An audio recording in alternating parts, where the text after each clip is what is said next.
We didn't have any sons of Danzig, and he was getting a little age to him, and here comes Warfront as one of his last crops. So Danzig's obviously one of the legends here at Claiborne, and when Warfront came along, and he is obviously followed in his father's footsteps there in that aspect, and he's really carried on the legacy here at Claiborne. He was obviously born and raised here, so that was a big thing for us. He obviously is a spitting image of Danzig, and that was hugely appealing to my dad when Warfront came to retire.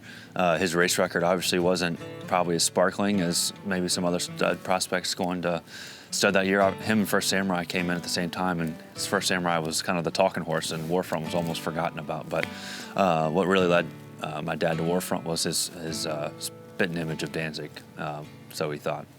His early success, he had a lot of dirt runners, and then obviously he caught the attention of the likes of Coolmore, and they became heavily involved and bred a lot of their mares to him and bought a lot of his offspring and took them over to Europe, and thankfully he's become a transatlantic influence, like you mentioned. But he really passes on his athletic ability. He's a good mover. Anytime you have a horse that's a good mover, they can win on dirt or turf, and we've obviously seen that with Warfront. I mean, when you have as good of a stallion like Warfront, you can breed almost anything to them, and they'll get a good top-class runner. But you know, we kind of stay away from smaller mares. He obviously isn't the biggest horse himself, so I think you do need to breed a little size to him. But he'll obviously add the strength if you just give him a little bit of leg. Yeah, a lot of these stallions are so big these days, it seems like, and you really have to mate your mares accordingly and try and find those smaller mated horses, and obviously Warfront fits that bill.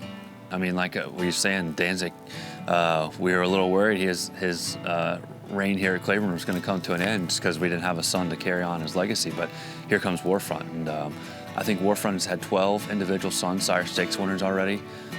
He obviously hopefully still has a few more crops to go, and he's turning 20 in January, so hopefully he'll still be breeding a few more years for us. But yeah, when people go to the sales and they buy colts, they know that they're buying a potential stallion prospect, and that gives them the reassurance that they probably need to maybe spend a little extra. So my name's John Niehaus, and I've been grooming Warfront for about 12 and a half years now. Started grooming him in April of the 2009 breeding season, been with him ever since.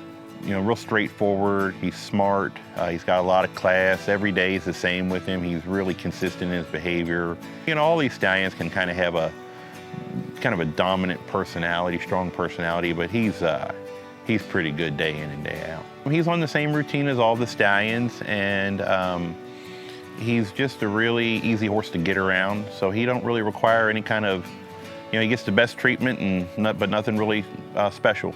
All these guys are very confident in themselves and kind of know there's something. Warfront a little more so, I think. Now that he's reached an elite status as a stallion, he gets shown off to a lot more breeders, and we also bring him out for our public tours so the visitors get to see him, come up and pet on him a little bit, feed him some treats, so he kind of knows he's a little bit special.